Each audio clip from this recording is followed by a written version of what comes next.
Di dalam konteks orang yang mengerti tentang perang itu mempertanyakan ketika Anda blokir internet, kemudian Kapolri, Panglima TNI ada di wilayah blank spot, wilayah yang diblokir internet, kamu sedang lakukan apa? Ada operasi apa di situ? Sedang lakukan kejahatan apa? Saya sudah berkali-kali bilang, belum pernah dengar dari mulut Bapak Presiden Jokowi bahwa saya minta maaf. Kata minta maaf bagi Presiden Jokowi itu pantang. Belum pernah saya dengar dalam. Sejauh sampai hari ini saya selalu ikuti.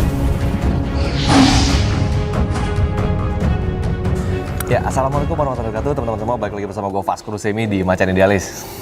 Tetap sama Kak Vigai nih hari ini. Ya. Lagi masih sama Kak Vigai. Ada hal yang penting yang perlu gue tanyakan kepada beliau. Ini yang sangat ditunggu-tunggu dan dinantikan. Iya, tapi sebelum kita diskusi, kalian boleh tulis di komentar. Intinya boleh diskusi di komentar. Kita berdiskusi, apapun pendapat kalian tuliskan. Mau pro mau kontra silakan. Kita bebas ya Kak ya. Bebas. Mau dihujat, udah biasa lah kita dihujat juga.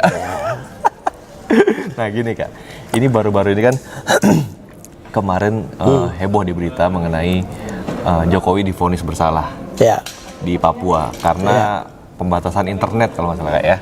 Nah, Kakak bisa kasih gambaran nggak Kak ke kita nih, kebetulan teman-teman yang pengen tahu sebenarnya nyatanya seperti apa sih di situ? Apa yang terjadi di situ dan sampai diputuskan hukuman seperti itu? Ya, jadi pertama kasus ini kan terkait dengan tahun lalu ya. Ketika adanya peristiwa rasisme di Surabaya, kemudian diprotes oleh masyarakat Papua, bermula dari Manokwari, kemudian Sorong, Fak-Fak, Teluk Pintuni, bahkan sampai seluruh Papua, ya, Jayapura Wamena, Deyai dan lain sebagainya. Pada saat itu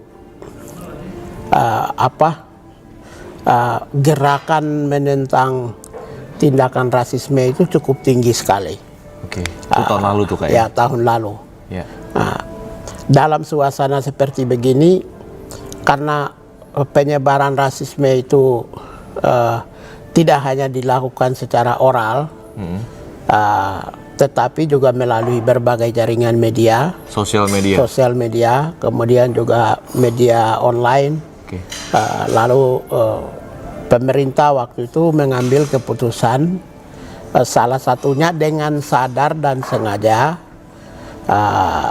oleh Menko Polhukam waktu itu Pak Wiranto ya, dengan Menteri Pak Rudiantara dan atas perintah Presiden Jokowi memerintahkan supaya blokir jaringan internet ke Papua.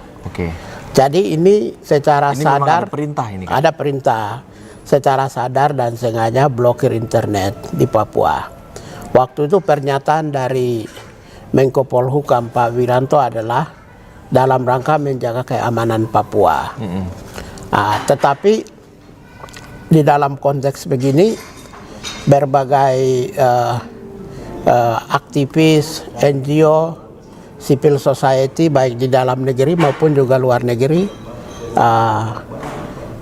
memberi kritikan yang cukup tajam, karena itu salah satunya adalah di tengah-tengah era kebebasan penyampaian pendapat, pikiran dan perasaan, mengekspresikan pendapat mereka, keinginan, ketidaksukaan sekalipun kepada pemerintah.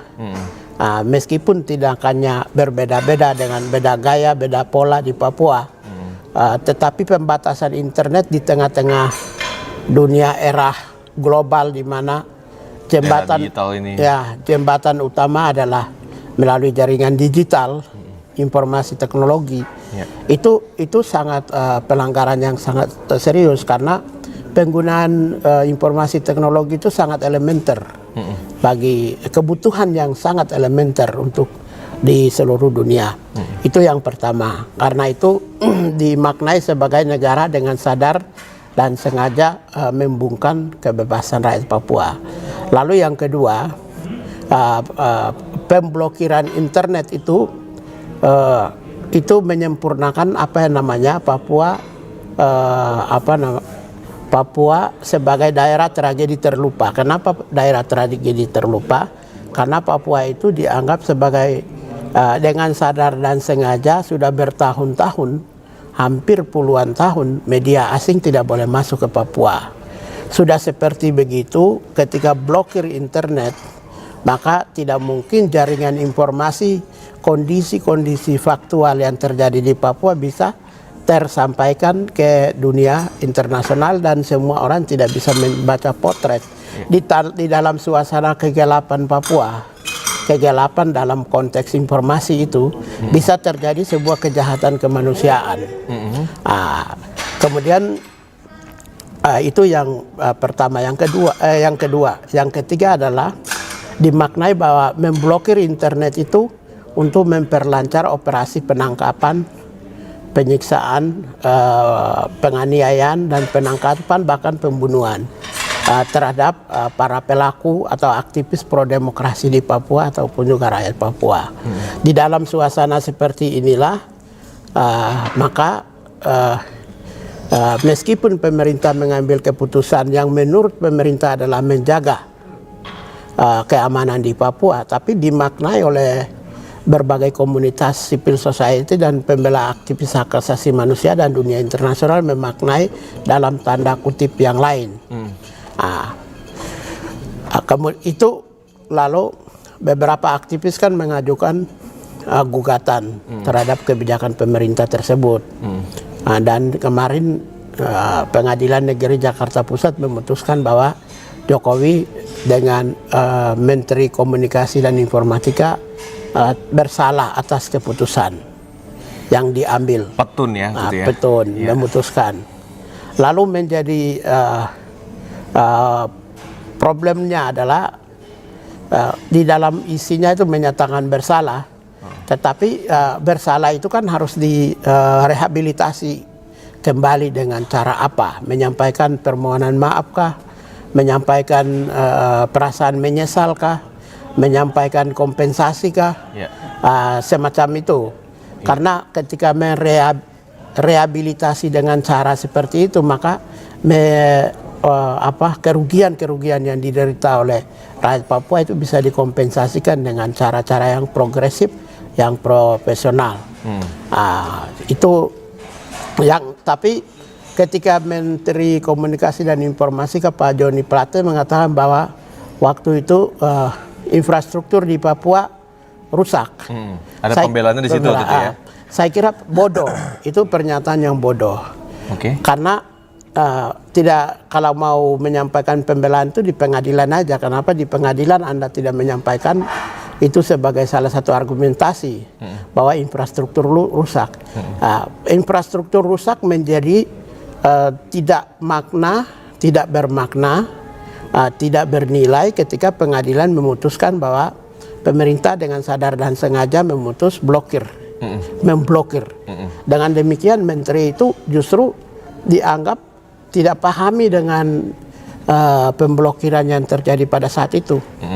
Yang sebelumnya diakui memang diblokir ya. Diblokir. Bahkan juga penyampaian pemblokiran itu kan disampaikan melalui website resmi Kementerian Komunikasi dan Informatika.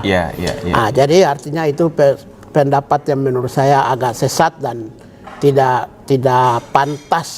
patut sebagai seorang menteri menyatakan bahwa pemblokiran infrastruktur di Papua waktu itu terjadi karena kerusakan infrastruktur.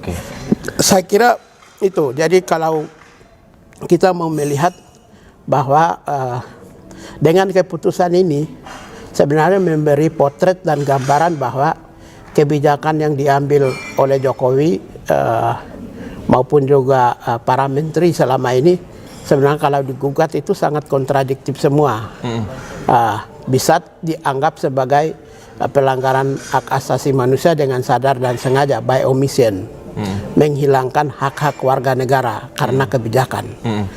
Kebijakan yang menghilangkan hak-hak warga negara itu sebenarnya bertentangan dengan prinsip hak asasi manusia. Saya kira itu kalau kita mau melihat apakah blokir internet itu melanggar HAM, tentu sudah pasti melanggar HAM. Melanggar hukum sudah pasti melanggar hukum karena PT UN sudah telah memutuskan, tetapi menjadi konsekuensinya apa? Iya. Konsekuensinya eksekusinya apa gitu loh maksudnya? Konsekuensinya adalah ya presiden harus menyatakan permohonan maaf kepada rakyat Papua dan ada kompensasi tertentu. Lalu yang kedua, ini menjadi pelajaran bahwa menjustifikasi kebijakan-kebijakan itu hampir sebagian besar kalau diuji di dalam peradilan PT UN, tata usaha negara menjadi tidak capable. Iya. Tidak Ini baru dites dengan satu case aja ya? Satu case tes, internet satu case saja sudah begini. Jadi bisa dianggap sebagai banyak kebijakan yang kontraproduktif dan tidak capable.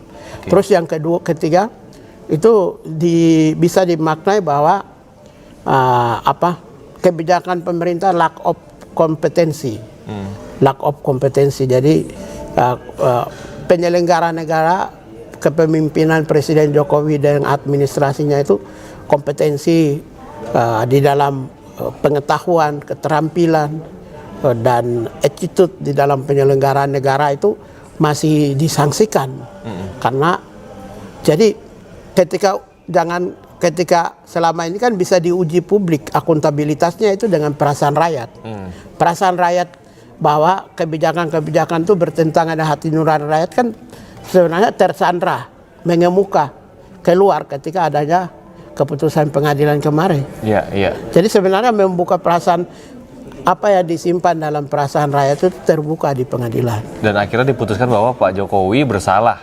Pak Jokowi bersalah. Nah, konsekuensinya maksudnya ini loh, konsekuensi yang konkret dari hal itu apa? Apa hanya diharapkan sebagai permintaan maaf aja atau gimana oleh warga Papua?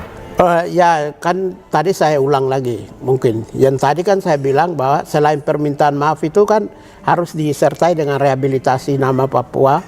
Kemudian juga harus disertai dengan membersihkan para pelaku-pelaku yang dianggap sebagai pelanggaran hukum.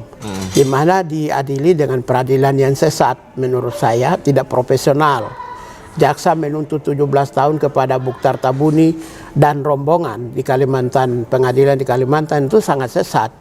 Karena kan blokir internet, ternyata juga blokir itu kan menyebabkan justru penangkapan ketika Papua di dalam blank spot, dalam kegelapan. Pada masa di mana kegelapan dari informasi tentang peristiwa-peristiwa nyata di Papua.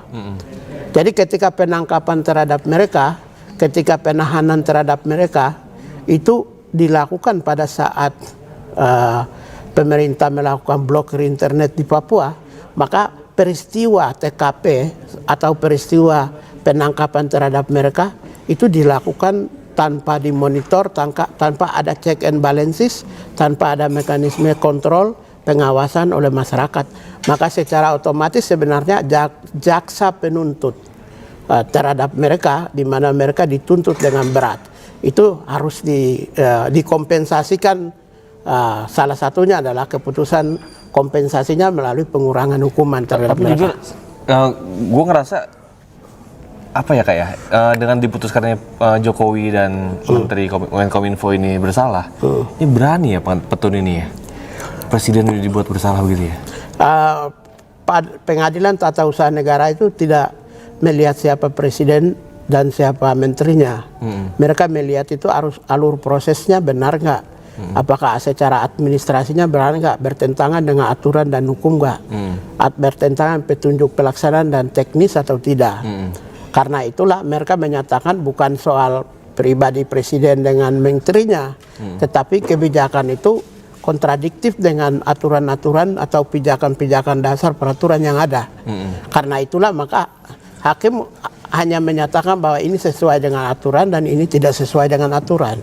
Karena itu ini bukan persoalan proses peradilan. Kalau proses peradilan itu maka para pelaku bisa dijerat dengan hukuman pidana gitu. Tapi kalau proses peradilan pidana ya, tapi kalau proses peradilan tata usaha negara itu hanya menyatakan bahwa ini benar dan tidak benar, maka kebijakannya dianggap salah dan kebijakannya dianggap benar gitu. Jadi cuma menyatakan salah dan benar. Oke, jadi cuma sekedar gitu aja, nggak ada langkah. Ya, tapi sebagai seorang presiden dan pemerintahan harusnya mereka malu, dan itu sudah perasaan publik hari ini menyatakan bahwa mereka tidak kapabel. Ya, itu ya. sebenarnya hukuman sosial yang paling besar. Iya. Di saat Anda waktu menyatakan dia bersalah gitu. Tidak sekedar Anda bisa jadi presiden dan menteri, tapi Anda tidak kompeten dan kapabel. Itu dirasakan, atau ketika keputusan itu rakyat membaca, maka perasaan mereka itu sudah cukup untuk memvonis mereka secara sosial. Karena apa? Kekuatan perasaan, ya, kekuatan jiwa, kekuatan nurani masyarakat itu lebih besar daripada Tapi hukuman orang Indonesia kan biasanya suka gampang lupa, Pak. Ya, gampang lupa, tapi Paling memori bentar lagi juga lupa udah nih kan. tapi akan jadi memoria pasionis. Jadi gini, memoria pasionis. Kalau bagi pihak yang korban, orang-orang yang pernah jadi korban, itu akan jadi memoria pasionis. Memoria pasionis itu 1000 tahun, 100 tahun, 200 tahun, 10 tahun, 5 peristiwa-peristiwa kelam masa lalu itu pasti sakit. Antara misalnya Jawa Barat, Sunda dengan Jawa Timur, Majapahit. Ya itu kan ada memoria pasionisnya. Maka ketika bicara tentang Majapahit di Sunda tidak bisa.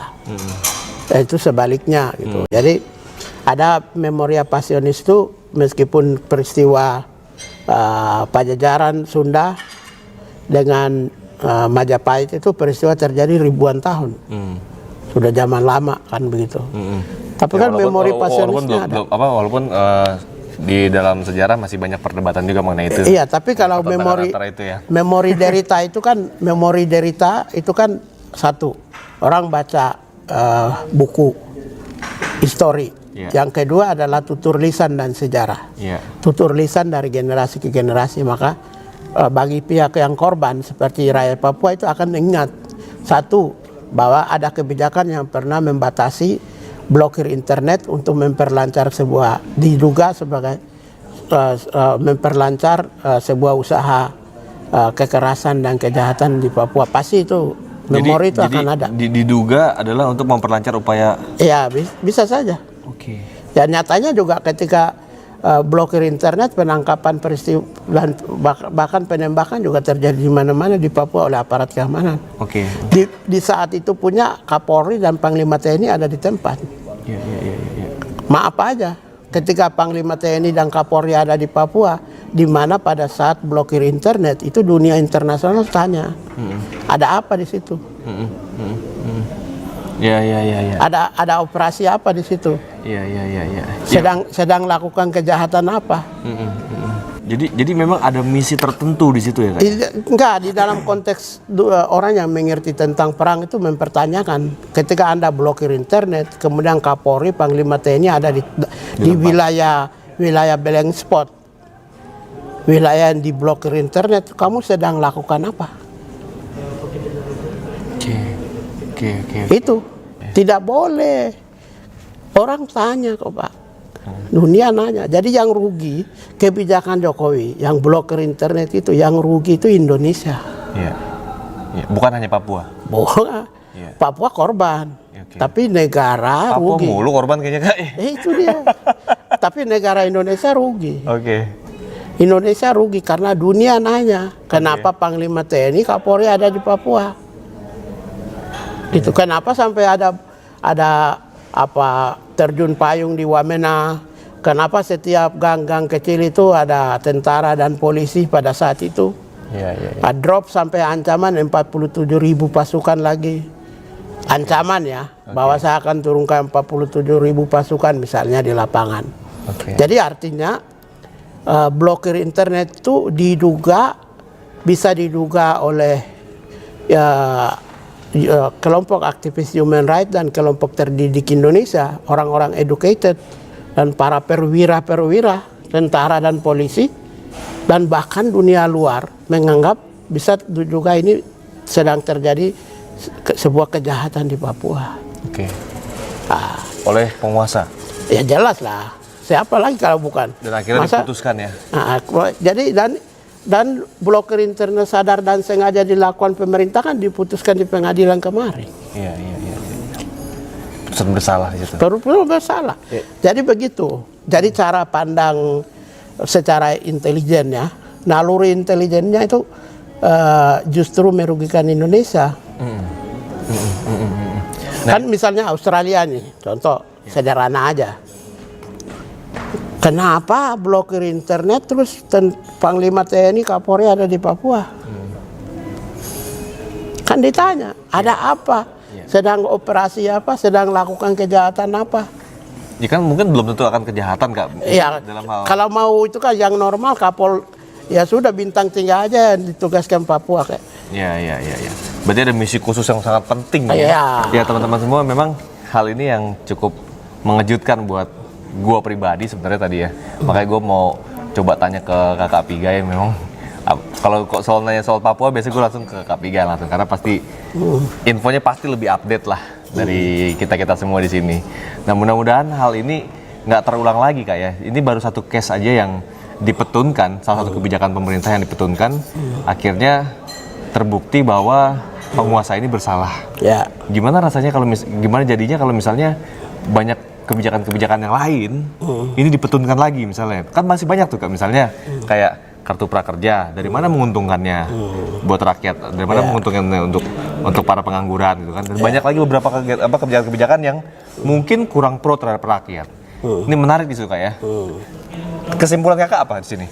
Kalau kesimpulan saya, ya saya berkesimpulan bahwa hal ini menandakan bahwa penyelenggara atau kepemimpinan sekarang ini kurang kapabel. Oke. Nah, memang kalau kita mau memaksa untuk supaya pucuk pimpinan untuk rubah itu kan agak sulit. Kecuali kalau rubah kebijakan, rubah pendekatan, betul-betul untuk lakukan revitalisasi institusi dan kepemimpinan pihak staf-staf yang mensupport kepemimpinan presiden ya. Itu mungkin bisa. Jadi ketika para menteri kemudian para penyelenggara pemerintah pusat didukung juga oleh tidak profesional, itu akhirnya juga akan keluar kebijakan-kebijakan yang tidak profesional dan akuntabel. Karena pemahaman saya, pemimpin yang baik itu akan menghasilkan kebijakan yang baik gitu. Tapi kalau pemimpin yang tidak baik akan menghasilkan kebijakan yang tidak baik. Baik dan tidak baik itu diuji, yang pertama dan terutama adalah pihak-pihak yang menjadi korban dari kebijakan itu. Karena itulah maka kebijakan blokir internet maupun juga kebijakan-kebijakan yang lain itu harus jadi pelajaran ya, bahwa kalau di dalam mengambil keputusan itu harus mempertimbangkan berbagai aspek. Ya, aspek yang pertama adalah apakah kebijakan tersebut sangat urgen, mendesak, lalu sangat dibutuhkan, ya, atau apakah kebijakan tersebut itu demi kepentingan banyak orang. Lalu yang berikut, kebijakan akan diterima acceptable atau tidak. Jadi aspek asas-asas seperti ini harus dipahami betul oleh pimpinan. Masih ada 4 tahun kepemimpinan Presiden Jokowi. Masih 4 tahun nih? Masih 4 tahun. Kalau masih 4 tahun ya Kak ya? Ya kalau kan gini, kalau kita mau berpikir negatif, kalau yang benar kan Presiden Jokowi ini 2019-2024. Oke. Kalau kecuali ini hari ini kan PLN juga mencekik leher rakyat juga. Terus ekonomi soal perut, makan, orang makan, soal miskin, orang pengangguran, kemiskinan, daya beli masyarakat yang rendah. Kemudian harga barang naik di mana-mana. Ketika persoalan perut itu tidak mampu ditutupi oleh presiden, itu kita tidak tahu apakah perubahan politik sekuat apapun bisa terjadi perubahan politik nasional. Tetapi kalau secara sah kan sebenarnya presiden 2019-2024 hanya kalau orang rakyat, ibu-ibu di rumah sakit itu menjerit, tidak bisa beli makanan, tidak bisa beli susu, tidak bisa sekolahkan anak, biaya pendidikannya mencekik leher, biaya bayar listriknya tinggi. Ibu-ibu kalau sudah menangis di rumah, itu yang justru kita khawatirkan kalau jangan sampai itu bisa mendorong terjadinya perubahan. Ya, tapi ibaratnya kan biasanya pemimpin yang baik biasanya kalau mereka memang sudah terbukti bersalah, ya biasanya kan legowo gitu Kak ya. Legowo dan membuat satu kebijakan yang lain. Ya. Sekarang saya kan begini. Saya sudah berkali-kali bilang, belum pernah dengar dari mulut Bapak Presiden Jokowi bahwa saya minta maaf. Kata minta maaf bagi Presiden Jokowi itu pantang. Belum pernah saya dengar dalam sejauh sampai hari ini saya selalu ikuti. Memang dari sisi budaya, orang menyampaikan meminta maaf untuk mengakui kesalahan itu, ini hasil penelitian dari Universitas Sugio Pranoto Semarang ya, itu cuma 1%. Menyampaikan minta maaf karena bersalah, itu cuma 1%. Tapi menyampaikan minta maaf dalam rangka perdamaian, dalam rangka kekeluargaan, dalam rangka saling maafin antar dua person yang berbeda, itu selalu itu nilainya paling tinggi dalam perspektif penelitian budaya Jawa ya, dari Universitas Sugio Pranoto Semarang. Tapi kalau di dalam penelitian tersebut menyampaikan minta maaf karena dia salah, itu cuma 1% dari 15 variabel yang diteliti. 1%. Jadi kalau Bapak Presiden menyampaikan minta maaf karena dia salah, itu karena dari sisi penelitian ilmiahnya cuma 1%. Jadi saya khawatir belum tentu beliau mau menyampaikan minta maaf. Karena beliau salah memang. Berdasarkan keputusan pengadilan sudah salah. Iya. Tapi kalau saya sih nggak berharap permintaan maaf ya Kak, kalau saya. Saya berharapnya kebijakannya yang pro lah sama rakyat, jangan yang terus membuat rakyat menjadi seperti ini kan gitu Kak. Ya kalau saya masih menuntut minta maaf. Nggak gitu, saya mau ingin lihat beliau ini satu di antara 1% orang Jawa yang sering mau meminta maaf karena mengakui kesalahan. Itu baru saya mau lihat, oh berarti orang ini hebat.